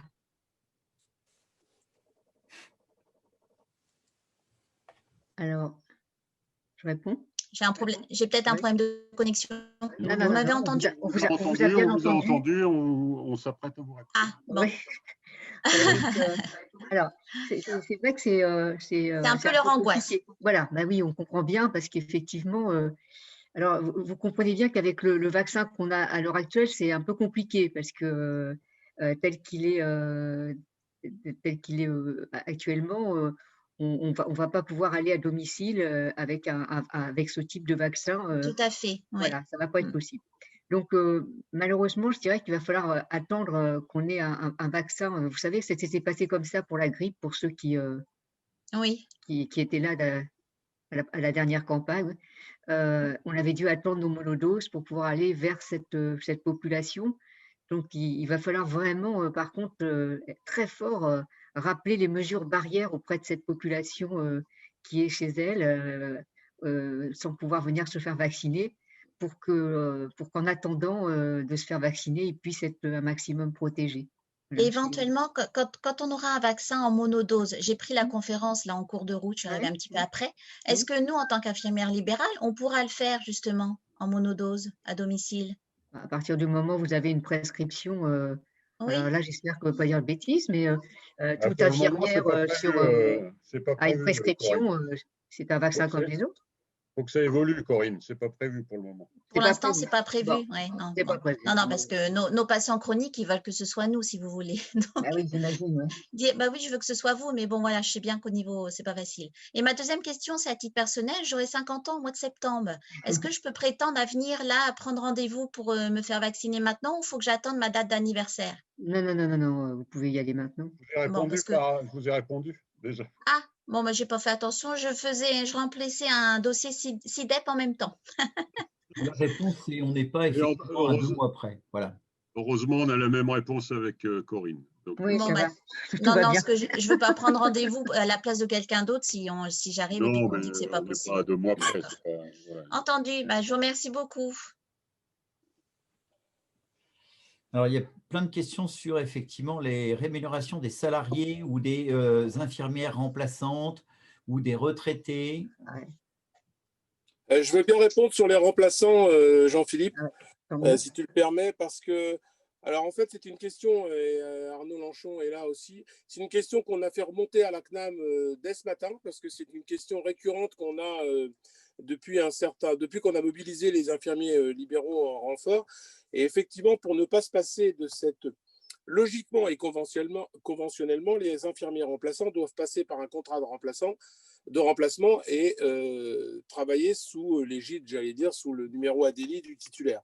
On a demandé à la CNAM d'alléger ce dispositif pour simplifier la démarche et permettre aux remplaçants d'être rémunérés directement par l'assurance maladie. Je parle surtout pour la rémunération forfaitaire, hein. La rémunération à l'acte, c'est un peu plus délicat, mais la rémunération forfaitaire, et la réponse, et Arnaud est là pour me le dire, mais la réponse qui nous a été apportée en début d'après-midi par la CNAM et qui va sûrement être suivre par les CEBAM, c'est que c'est en cours de finalisation. Effectivement, il y a une demande qui est identifiée, qui est justifiée pour ne pas perdre cette ressource qui représente quand même quasiment 15 à 20% des gens mobilisés aujourd'hui sur les centres de vaccination.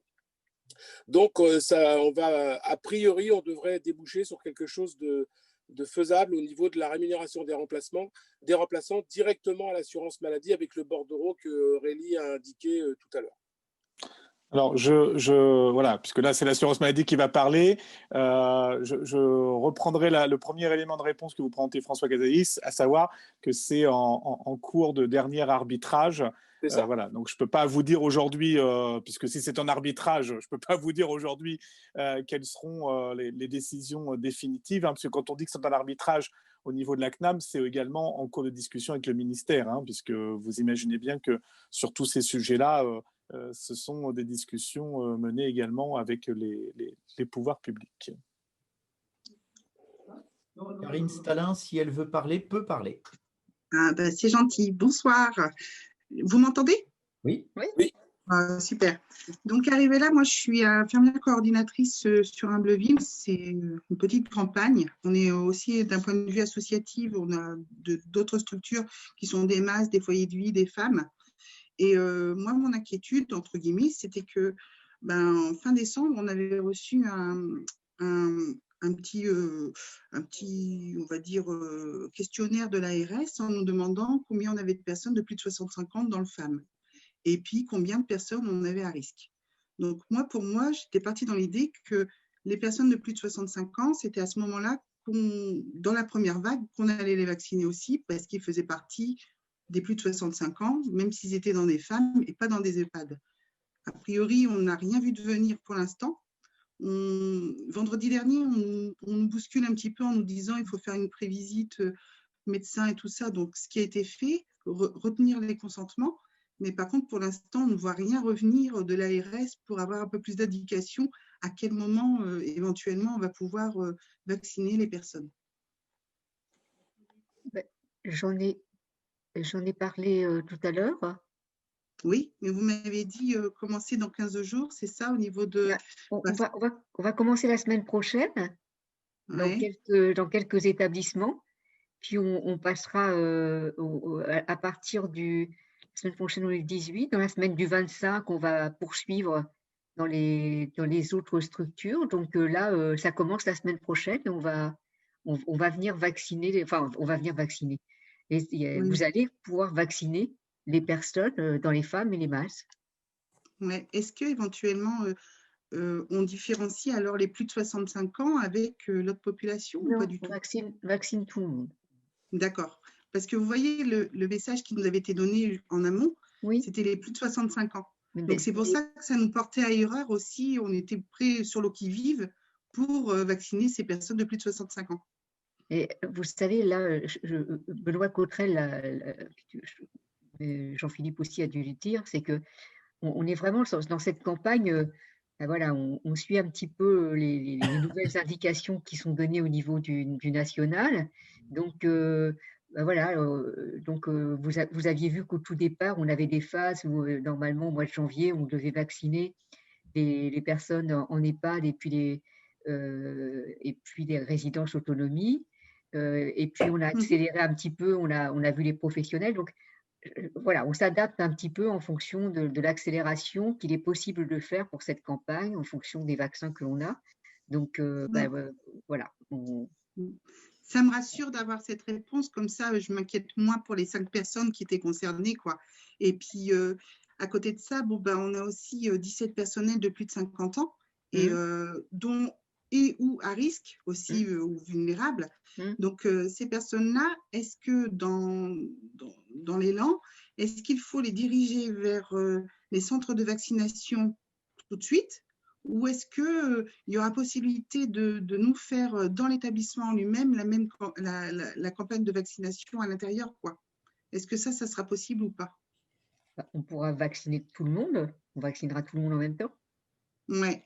Donc, arrivé là, donc on comptabilise l'ensemble du FAM plus le personnel. Tout le personnel. Tout le personnel, quel que soit son statut, oui. À condition qu'il ait plus de 50 ans ou des facteurs de risque. Voilà. Et toujours par rapport à l'officine qu'on a en extérieur, donc c'est les indications, le nombre de personnes et tout ça seront communiqués à l'officine de façon à ce qu'il y ait les livraisons et puis l'organisation, tout ça derrière. Sans problème. On attend gentiment un mail de l'ARS de façon à nous donner le feu vert. Vous avez même pas, là vraiment, quand c'est vous qui avez la main. Hein. C'est vous qui avez la main. Vous allez être directement mis sur vous allez pouvoir avoir vos vaccins à partir de la plateforme départementale. Donc, vous ne dépendez pas d'une date qui est fixée par le national. Donc, il y a plus ces consultations pré-vaccination. Donc, à partir du moment où vous êtes organisé, là, vous avez vu tout à l'heure, M. Cottrell a commencé en disant, voilà, il faut que tout soit bien mis ensemble au bon moment pour qu'on puisse vacciner. Donc, les résidents sont prêts, l'équipe de vaccination est prête. Vous aurez les vaccins à ce moment-là et puis vous pourrez vacciner sans problème. Donc, on vise le tout dans une quinzaine de jours, on organise le tout avant et puis voilà. Oui. Vous pourrez vacciner. Dès que vous êtes prêts, vous nous faites signe et puis on organise la livraison des vaccinations avec vous. Voilà. Et en ce qui concerne, alors donc c'est tout le public polyhandicap, on est bien d'accord. Là, je vous parle du FAB, mais il y a aussi tout ce qui est pour les enfants. Comment ça se passe au niveau du polyhandicap? Là, ça sera dans un deuxième temps, ouais. D'accord, ok. Donc toute personne plus de 18 ans polyhandicapée. Il faut se souvenir que le vaccin a une limite d'utilisation qui est effectivement pas de vaccination dessous de 18 ans, pas de test, pas de notion, des choses qui vont venir dans un deuxième temps, mais qui aujourd'hui n'existent pas. D'accord. Uniquement femmes et masse. On est d'accord. C'est ça. Ok, très bien. Merci beaucoup. Alors, il y a eu des questions qui effectivement concernent un peu tout le monde, qui étaient effectivement comment faire pour se porter volontaire. Monsieur Maméry, vous avez répondu. Oui, je le redis à tous. Nous enverrons d'ici ce week-end au plus tard un questionnaire afin de collecter l'ensemble des volontaires pour les prochaines semaines. On ne va pas le faire pour les 2 mois à venir, mais on va le faire régulièrement. Les contacts continueront à être nombreux et nous remonterons ces données auprès de l'ARS. Libéraux, salariés, avec les limites qu'on évoquait avant. Tout à fait, ouais. Alors, Karim, il faudrait qu'on se coordonne un peu parce que c'est des appels au renfort qu'on envoie tous les jours. Donc, il faudrait qu'on... Et actuellement, je te dis, on a eu, Corinne, tu nous as sollicité quand même un certain nombre de fois ces derniers jours. Il faudrait peut-être préciser dans la communication de l'ordre que ceux qui se sont déjà portés volontaires et qui sont référencés, je ne sais pas si c'est nécessaire qu'ils refassent une deuxième, Bien sûr. parce que ça risque de... C'est pour éviter le surdosage, si je puis dire, parce qu'on les avait déjà sollicités. Alors, de mémoire, on avait 500, un peu presque 600 IDEL qui s'étaient positionnés en renfort sur notre premier questionnaire. Mais c'est simplement pour que ceux qui se sont déjà positionnés n'aient pas l'impression qu'on leur redemande une fois de se positionner. Enfin, voilà, c'est pour être un peu plus clair dans la il faut effectivement être assez rationnel. Et puis, mais effectivement, on demandera aussi à quel exercice, puisque les infirmiers d'exercice mixte, de mémoire, l'URPS ne les a pas. Et donc, je pense qu'il y a les libéraux titulaires, mais il y a aussi beaucoup d'infirmiers remplaçants qui pourront aussi apporter beaucoup dans le cadre de cette crise. Alors, les infirmiers remplaçants ont été ciblés dans la mesure où beaucoup se sont, grâce aux groupes WhatsApp, réseau et tout ce qu'on peut imaginer, se sont positionnés, d'où les nombreuses questions sur la rémunération, d'ailleurs, des remplacements qui a été posé tout à l'heure. Voilà. Mais non, c'est juste pour qu'il y ait pas plusieurs tableaux. On a bien vu, Corinne Leroy nous avait envoyé aux EHPAD les demandes il y a quelques semaines de ça.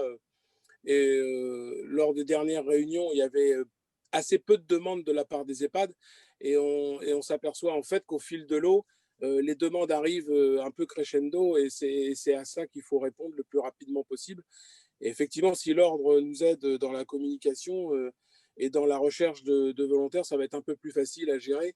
Le tout, c'est simplement de se coordonner pour pas que, par exemple, Corinne, notre directrice, sollicite les mêmes personnes à des endroits différents. Voilà, c'était plus dans un esprit de, comme tu dis, de rationalité, quoi. Voilà. Ça, effectivement. Enfin, et puis, je crois que tout le monde, là, les panélistes, enfin, les conférenciers, l'ensemble des infirmières qui sont encore présentes, enfin, là concrètement, l'idée, c'est de ne pas assaillir les infirmières de mails tous les jours, de façon redondante, mais on le sait tous, aujourd'hui, ce combat contre la Covid, c'est une course de fond et ça va durer le temps que ça va durer. Mais il faut effectivement s'attendre à ce qu'on puisse travailler efficacement sur l'endurance. Enfin,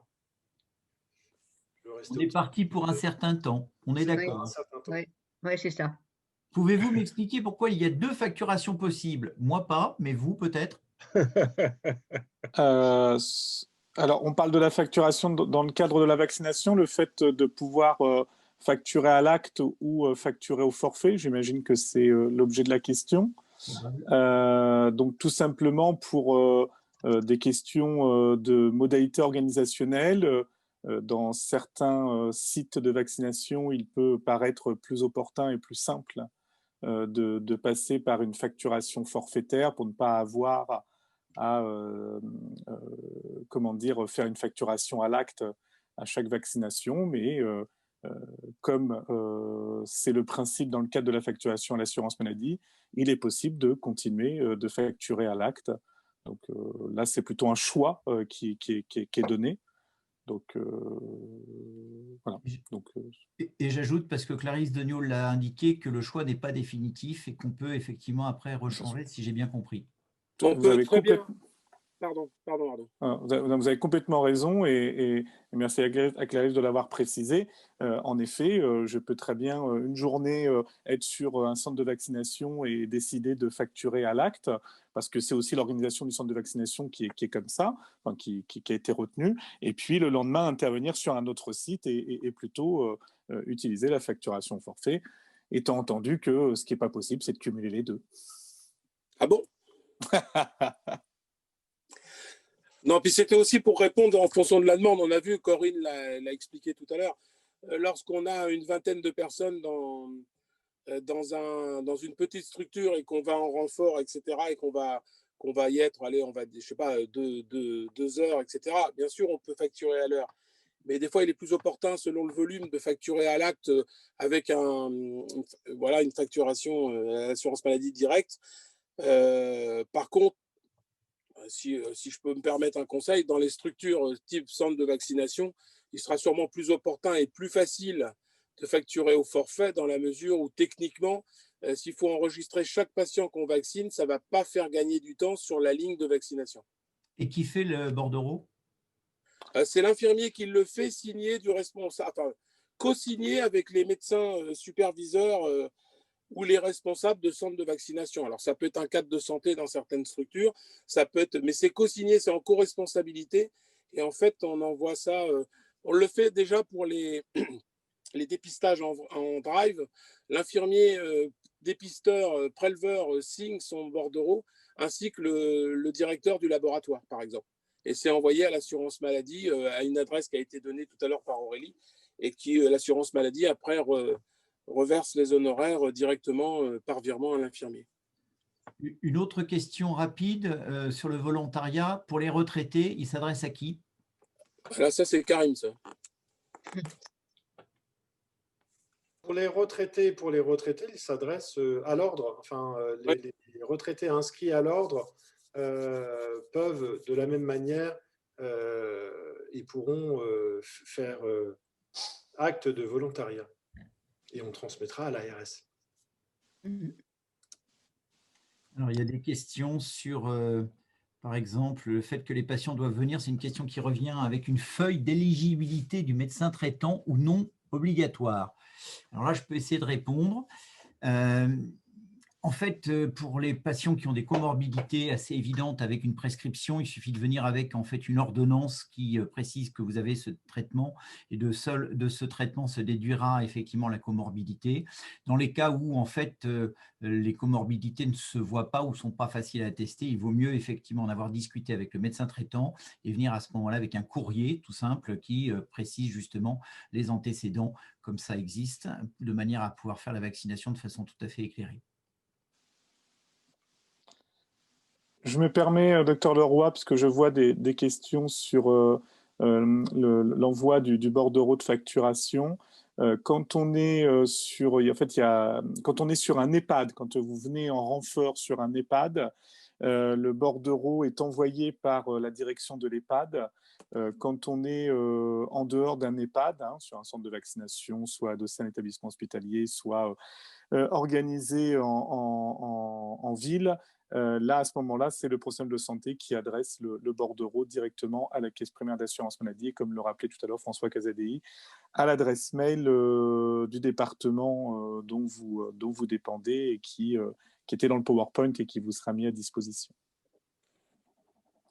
Alors, merci de nous préciser le dépistage des cas contacts. Faut-il réaliser une PCR à 7 jours si pas de symptômes ou le réaliser avant? Ça, c'est une question. Alors, je vais commencer les éléments de réponse et puis je laisserai les collègues, si je ne suis pas assez complet, me compléter. En fait, le principe pour un cas contact, puisque là, on est bien d'accord, on est sur le cas contact à risque dans le foyer, et le principe, c'est que le cas contact à risque dans le foyer, on l'invite à se tester immédiatement.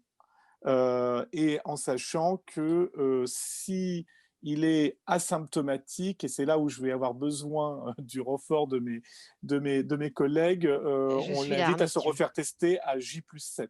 Alors, je veux bien répéter ce que j'ai dit tout à l'heure, si vous voulez. Allez-y. J'ai été à la plateforme Contact Tracing. Donc, du coup, quand c'est dans le foyer, c'est un petit peu différent parce qu'on n'a pas de dernier jour de contact. Donc, du coup, le test est à réaliser la première fois aussitôt, même si on n'a pas de symptômes. Donc, symptomatique ou asymptomatique, on réalise un test pour les cas contacts aussitôt. Si ce test est positif, donc on devient un patient zéro, donc on va être à nouveau appelé par la plateforme Contact Tracing et on rentre dans le dispositif. Si par contre ce premier test est négatif, dans ces cas-là, il faudra repasser un test 7 jours après la guérison du patient zéro. Pourquoi? Parce qu'à priori, on peut mettre plusieurs jours à développer le Covid. Donc, pour être sûr, on va pouvoir lever l'isolement qu'au 7e jour après la guérison du patient zéro. Voilà. Donc, si le patient contact est positif dès le début, il n'y a qu'un test. S'il est négatif au premier test, il devra passer un deuxième test. J'espère que j'ai été claire. Ce n'est pas évident pour c'est pas évident parce que dans un foyer, il peut y avoir plusieurs cas. Et donc, effectivement, la levée de l'isolement des contacts à risque se fait après la guérison du dernier cas du foyer. 7 jours après la guérison du dernier cas du foyer, à condition que son test soit négatif. En sachant que tous les éléments qui vous sont précisés, qui viennent de vous être précisés par Aurélie et par le docteur Cottrell, ce sont des éléments qu'on réexplique au cas contact, puisque le cas contact, de toute façon, on aura également un échange avec lui. Donc, toutes ces précisions lui seront apportées. Mais en tout cas, pour revenir à la question initiale, le cas contact du foyer, c'est bien un test le plus rapidement possible. Est-ce que le docteur Leroy pourrait, ou docteur Cottrell pourrait évoquer l'avenir, on va dire, les tests salivaires, je crois qu'ils sont désormais remboursés par l'assurance maladie. Est-ce qu'il serait possible d'aborder, alors je sais qu'au niveau de la sensibilité, ils sont beaucoup moins sensibles que les PCR, mais est-ce que d'après vous, c'est l'avenir? Est-ce qu'il y a un espoir que la sensibilité se trouve renforcée et donc l'usage facilité? Je laisse Jean-Philippe, moi là-dessus, j'ai pas de... On n'a pas d'indication. Moi, j'ai pas lu grand-chose sur les tests salivaires. C'est vrai que ça pourrait être un grand changement, je pense, enfin une évolution très intéressante sur le dépistage et aussi peut-être les autotests à un moment donné. Mais j'ai pas lu grand-chose et pour l'instant, on n'a aucune recommandation ou instruction officielle. Ça, je pense que c'est un élément important. Ce qu'il faut comprendre dans les tests salivaires, c'est qu'effectivement, c'est la facilité, notamment avec des personnes qui ne comprennent pas très bien ce qui se passe, par rapport évidemment à un coton-tige, un écouvillonnage nasal qui est peut-être pas douloureux, mais sensible chez quelqu'un qui a plus toutes ses facultés, qui est compliqué. Et donc, le test, effectivement, salivaire représente un énorme avantage parce que ce sera beaucoup plus facile à réaliser. Et là, il n'y aura rien qui remplacera un test salivaire puisque l'autre test n'est pas possible. La réalité, c'est qu'aujourd'hui, les tests salivaires sont effectivement d'une sensibilité assez médiocre. Et c'est la raison du pourquoi aujourd'hui, en fait, ils n'étaient pas autorisés parce qu'il y avait une grosse crainte, entre guillemets, d'un détournement des tests nasopharyngés vers les tests salivaires, alors qu'en fait, le résultat n'a pas du tout la même fiabilité. Et on en est toujours là pour l'instant, à ma connaissance. Maintenant, c'est effectivement comme les tests antigéniques, quelque chose qui a beaucoup progressé et qui va continuer probablement de progresser assez vite. Mais à ma connaissance, pour l'instant, on n'y est pas. Alors, on a une sage-femme qui s'est peut-être perdue un petit peu, puisqu'il y a une question, et les retraités sages-femmes autorisés ou non à vacciner? Je ne sais pas si quelqu'un peut répondre. Pour l'instant, non. Ils ne sont pas dans la liste des personnes qui peuvent vacciner. Alors, c'est une liste qui a été un peu modifiée ces derniers temps, Corinne, tu es d'accord? Oui, mais ils n'y sont pas encore. Ils n'y sont pas encore parce que j'ai eu la question ce matin. François, une question pour toi. Comment s'inscrire sur le site de l'URPS? Il suffit d'envoyer un mail à urps.infirmier au pluriel. D'ailleurs, l'adresse mail a été émise .normandie@orange.fr et avec son nom, je l'ai dit tout à l'heure, son nom, son prénom, son adresse postale et son numéro ADELI et son numéro de portable et ça suffit. Et l'enregistrement sera quasiment opérationnel derrière et de manière à être intégré dans la base de données et pour être aussi bien informé du renfort IDEL si besoin en collaboration avec l'ordre ou dans l'injection des tableaux, enfin de l'extraction, pardon, du contact tracing pour être dans le dispositif d'appui à l'isolement. Voilà, donc il suffit d'envoyer juste à l'adresse, vu qu'avec son adresse mail pro, c'est mieux. Voilà. Oui, je suis d'accord pour les tests salivaires aussi, pour les enfants, évidemment. Plus ils sont petits et moins ils comprennent, évidemment, et puis peuvent coopérer pour un test, effectivement, nasopharyngé, bien sûr. Je me permets juste de rebondir sur une question que j'ai cru apercevoir, enfin je crois pas, je pense pas avoir des visions, c'est si le contact refuse, donc là je rebascule sur la visite comment dire, d'accompagnement sanitaire dans le cadre de l'isolement. Depuis le début, dans le cadre du contact tracing et dans toutes les mesures qui ont été prises, nous sommes bien, nous invitons, nous insistons, nous essayons de convaincre les personnes à la fois de s'isoler et puis pour les cas contacts à risque à se faire tester, mais la personne reste maître dans sa maison et par conséquent, évidemment, on ne peut pas l'obliger. Ce qu'il faut, et c'est ce que nous essayons de faire dans le cadre du contact tracing, je pense que c'est ce que l'ensemble des professionnels de santé essaye de faire lorsqu'il est confronté à cette situation-là, à savoir essayer de convaincre avec tous les arguments possibles l'importance à la fois de rester isolé pour le patient zéro, de rester isolé pour le cas contact à risque et pour le cas contact à risque de se faire tester le plus rapidement possible pour le cas contact foyer et puis pour les autres cas contact à risque selon les règles qui sont définies en fonction de la situation.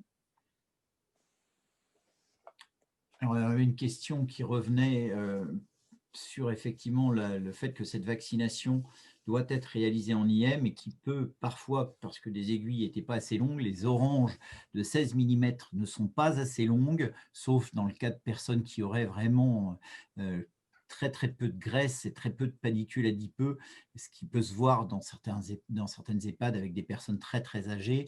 Normalement, effectivement, il faut des aiguilles de 25, en orange, il existe des 25 ou alors des bleus en 30 pour effectivement être en IM. Et lorsqu'il y a une anticoagulant, le volume est très faible, 0,3 ml, c'est très peu. Eh bien, il suffit de faire effectivement une compression pendant 2 minutes sans masser, sans frotter, pour éviter effectivement un risque d'hématome plus ou moins important. Alors, a priori, il faut aussi prendre la précaution de savoir quand même si l'INR, le dernier INR n'était pas effectivement dans des choses invraisemblables parce qu'il ne serait pas de bon ton de vacciner quelqu'un qui aurait effectivement un INR totalement déséquilibré. Mais si l'INR est dans l'index thérapeutique fixé, c'est-à-dire en gros autour de 2, eh bien, on peut le vacciner avec cette précaution de compression. Donc, je dirais presque une fois pour toutes, il ne faut pas faire de sous-cutané, il faudra bien faire une IM. Ça, c'est parce que j'ai vu cette question. Donc là, Sébastien Lecor nous a précisé l'adresse. Là, à 10h36, vous allez trouver effectivement l'adresse urpsinfirmier.normandie@orange.fr, pas FE, mais ce n'est pas grave. Alors, il y a plein de questions encore. Je ne sais pas si on va réussir à répondre à tout parce que je n'arrive même pas à tout lire. Et donc, il y a des aiguilles et des seringues. Corinne? Oui. Il y a des aiguilles et des seringues. Oui. Alors, il y a des aiguilles et des seringues qui sont données avec les vaccins. Donc, ce qui est fourni avec les vaccins lors de la livraison, c'est les aiguilles, les seringues pour à la fois préparer l'injection et pour injecter le vaccin. Il y a aussi de fournis des collecteurs pour les aiguilles. Par contre, tout le reste, il faut que ce soit fourni ou par l'établissement, enfin la structure où l'on fait la vaccination, ou que ça soit organisé dans le centre de vaccination. Et cadeau. Je rappelle que c'est important que les médecins, mais ça, on va essayer de le rappeler à chaque fois, quand les médecins viennent dans le centre, il faut qu'ils viennent avec leur matériel. C'est bien qu'ils arrivent avec leur tensiomètre, stéthoscope, pour que si jamais il y en a un qui est un petit peu pas bien. Mallette, quoi. Une petite mallette, ouais, avec sa petite mallette, ouais. Ça serait minimum. Ça nous ferait plaisir. Et de l'adrénaline aussi. Alors, ça, alors il faut de l'adrénaline, effectivement, il faut de l'adrénaline s'il y a en cas de malaise. Et ce qui est bien quand on est dans une structure, c'est que si vous en avez d'habitude, d'aller vérifier la date, parce que des fois, il se peut que… Oui, tu as raison, Corinne. On a rappelé, nous, aux infirmiers, parce que depuis le décret de 73, on a tous plus ou moins de l'adrénaline. Et on a rappelé, merci à vous d'ailleurs, on a suffisamment travaillé sur le sujet à l'époque. Ouais, t'as raison. On a rappelé quand même de vérifier la date de péremption parce que ça se périme assez vite. Et vu la période de vaccination, et notamment quand on va se retrouver à domicile, il serait de bon ton que l'ampoule d'adrénaline soit accessible et non périmée pour gérer le choc avec le SAMU, au moins dans un premier temps avant que les secours arrivent, puisqu'on ne sait pas trop quelle va être la lisibilité par rapport à la présence médicale ou pas. On a l'impression d'aller vers un système allégé, mais ça ne dédouane pas les infirmiers d'être responsables de l'acte et surtout d'agir rapidement en cas de choc anaphylactique. Et de se grouper pour obtenir éventuellement un renouvellement d'ampoule d'adrénaline. Oui, l'ampoule, la boîte de 10 ampoules coûte 22,30 €, donc Moi, je vois, on est 5 au cabinet, ça fait 2 ampoules chacun. C'est pas une fortune pour le. C'est beaucoup moins cher que les stylos d'Anapen qui coûtent eux un peu plus de 60 €. Enfin, ça, c'est de la soupe. Mais tout ça passe en frais professionnels, bien sûr, parce qu'il est complètement légal et on n'a pas besoin de prescription médicale pour aller chercher de l'adrénaline chez le pharmacien, puisque depuis le décret, on est en droit de se la prescrire nous-mêmes et de la mettre dans notre trousse de travail. Donc, Et voilà. ça ne sera pas utile que pour la vaccination, loin s'en faut. Non, d'ailleurs, les quelques rares fois où ça a été utilisé dans ces 5 dernières années n'ont pas été utilisés pour des chocs anaphylactiques suite à des vaccins, mais pour des allergies, soit aux guêpes, soit aux antibiotiques, soit à d'autres produits. Mais ça a déjà été utilisé et effectivement, d'après le SAMU, ça a pu sauver des vies.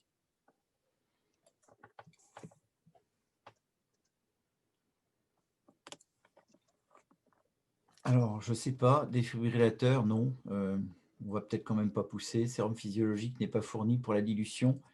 Ah, si. Enfin, c'est du. Oui, ça, je l'ai oublié, mais effectivement, c'est dans le kit, c'est du NaCl qui est fourni aussi avec. Hein. Alors, l'école, je ne sais plus quoi dire, Benoît, parce que ça a beaucoup changé. Ça y est, j'ai répondu. Je ne sais pas si tu as vu. Oui, j'ai vu ta réponse, c'est pour ça que je dis je ne sais plus. Comme tout a changé ce soir encore un peu, voilà, et que nous étions avec vous, nous n'avons pas forcément écouté les allocutions qui annonçaient notamment le confinement à partir de 18 h samedi. Juste pour répondre rapidement, oui, on se renouvelle notre adrénaline à la pharmacie de son secteur avec laquelle on a l'habitude de travailler. Et alors, pour information, il y a quelques pharmaciens qui sont encore étonnés quand on leur demande de l'adrénaline. Il n'y a pas de trafic IDEL derrière, c'est simplement, il faut leur rappeler le décret du 26 décembre 2013. Alors, qui fournit l'adresse dans les centres de vaccination? Ah, ça, c'est pas nous. Ah, non, bah, c'est le centre. Alors, de toute façon, le centre de vaccination, tout ce matériel en plus, donc l'alcool, les cotons, les pansements, le gel hydroalcoolique, donc l'adré, tous ces produits-là, eh bien, il faudra que le centre les achète. Donc, bah voilà, après, ça va dépendre un petit peu. Il y a des centres qui vont l'acheter à la pharmacie du coin. Il y en a d'autres qui vont aller l'acheter, qui font des arrangements avec l'hôpital. Donc, ça, c'est un petit peu à prévoir en fonction du contexte.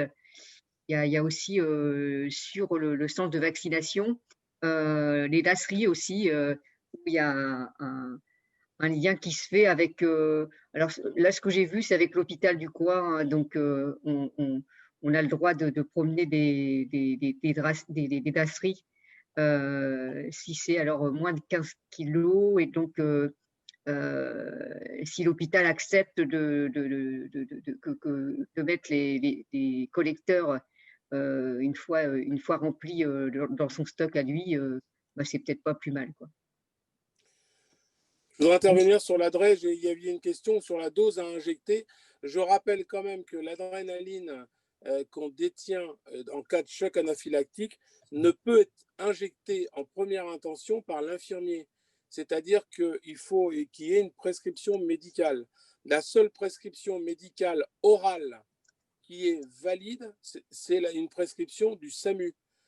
Parce que c'est enregistré. Un médecin généraliste qui vous dit « Ok, tu peux injecter les 5 mg d'adrénaline » n'est pas valable médico-légalement. Donc, on est bien d'accord que l'adrénaline, vous l'avez pour intervenir tout de suite, mais vous n'intervenez qu'en lien avec un médecin urgentiste du SAMU qui vous donnera l'autorisation d'injecter avec le tableau clinique que vous lui donnerez et qui vous donnera l'autorisation d'injecter en attendant bien sûr de venir prendre en charge le patient. Mais ce n'est pas vous qui décidez d'injecter l'adrénaline de votre propre chef. On l'avait vérifié d'ailleurs, hein, François. Hein. On avait vérifié que la prescription médicale par téléphone du SAMU était par contre valable. Tout à fait. Et là-dessus, on vous avait envoyé à l'époque un mémo parce que c'était en rapport avec la vaccination grippe. Ce mémo, je crois, est toujours sur le site de l'URPS, mais si ce n'est pas le cas, on va le réactiver et vous le mettre à disposition pour que ce mémo, en fait, c'était que faire en cas de choc anaphylactique. Des choses très simples, hein, et très courtes, en peu de phrases, et de manière à ce que vous ayez la conduite à tenir et surtout le rappel d'injecter cette drogue anti-choc que sur une prescription médicale. Mais ça, c'est des choses qu'on peut mettre même sur le site c'est des choses qu'on peut peut-être partager avec l'ordre, parce que c'est des choses importantes qui sont importantes à rappeler pour pas que les personnes se mettent en difficulté par rapport à leur exercice professionnel. Absolument. On était parti de constat à l'époque. 22h45, ouais. On a perdu la moitié de notre auditoire. Oui. On va peut-être s'arrêter. C'est raisonnable de dire on va peut-être perdre la moitié des panélistes, des intervenants aussi, si ça convient. Je vois Arnaud Lanchon qui dort. Ah non, vous n'avez pas le droit, monsieur le président de l'URPS. Je suis attentif jusqu'au bout, donc je ne vous autorise pas. Alors, même si c'est peut-être un peu rapide, est-ce que Dr Leroy ou Dr Cottrell ou Madame Leroy, vous avez des informations sur l'annonce du ministre aujourd'hui sur le dépistage important d'enfants, je crois que j'ai entendu 1 million par mois. Est-ce que sur les modalités on n'était pas devant la télé, malheureusement, donc on n'a pas entendu. Il faut qu'on digère un petit peu, là. On est, voilà. Non, mais enfin, je posais la question. C'est vrai aussi, tout à l'heure, je faisais référence au test salivaire, mais évidemment, par rapport à la sensibilité, vous y aviez bien répondu, docteur Leroy, je vous remercie. Mais voilà, enfin, les infirmiers, certainement, et les infirmières libérales vont avoir et seront certainement sollicités, notamment dans ces actions. S'il y a 1 million de tests, il va quand même falloir s'y mettre. Hein. Mais j'ai entendu une manifestation tout à l'heure avec les pharmaciens et tout ça. Il faut se rendre compte quand même qu'on a probablement 60 millions de doses de vaccins à administrer. Hein. Il y a du boulot pour tout le monde. Hein. Je crois qu'il faut Oui. Si on pouvait éviter d'avoir une campagne de tests massifs pendant la période de démarrage de la vaccination. Alors, je reconnais que le ministère a tendance à clic-clac Kodak, on est d'accord, mais il y a un moment, il faut savoir quand même prendre le temps de se poser. Certes, je ne tutoie pas le ministre de la Santé, mais ça serait bien qu'il voit un peu sur le terrain et qu'il nous laisse prendre aussi un peu d'avance sur certaines organisations avant d'en remettre une autre juste derrière. Bon, on a eu l'expérience du dépistage massif au Havre, qui a plutôt bien fonctionné, avec une mobilisation des professionnels qui a été très rapide. Mais en ce moment, j'avoue qu'on n'a pas forcément envie de remettre ça tout de suite, quoi. Mais voilà, c'est juste une réflexion tout à fait personnelle, mais qui peut être vite partagée par les collègues. Oui, on peut se le permettre. Enfin, c'est vrai que après, entre les messages politiques et la mise en application, parfois, il faut aussi un petit peu de temps pour que les choses puissent se mettre en œuvre de façon efficace. Oui. D'autant que, comme vous ferez remonter ça par vos réseaux respectifs. Oui, bien sûr. Peut-être. Excusez-moi. D'autant qu'effectivement, on peut penser qu'il va y avoir effectivement une montée en puissance des centres de vaccination en termes de quantité de vaccins réalisés par jour. Je le confirme. Et que ça n'est que notre souhait. Pour faire ça, il faut aussi avoir plus de vaccins. Ce que l'on espère aussi à court terme, mais pour l'instant, ce n'est pas tout à fait le cas. Donc, ceux qui s'étonnaient du pourquoi les horaires étaient restreints, ceux qui s'étonnaient pourquoi, effectivement, on n'en faisait pas plus, c'est tout simplement parce qu'effectivement, il va y avoir une montée en charge de la production du vaccin. Il y a plusieurs usines qui sont sollicitées. Pour l'instant, on avait surtout la Belgique. Et il y a d'autres usines en Europe qui vont être sollicitées et on espère disposer évidemment de plus de vaccins plus vite. OK. Donc, il ne faut pas désespérer. On se reverra. Oui.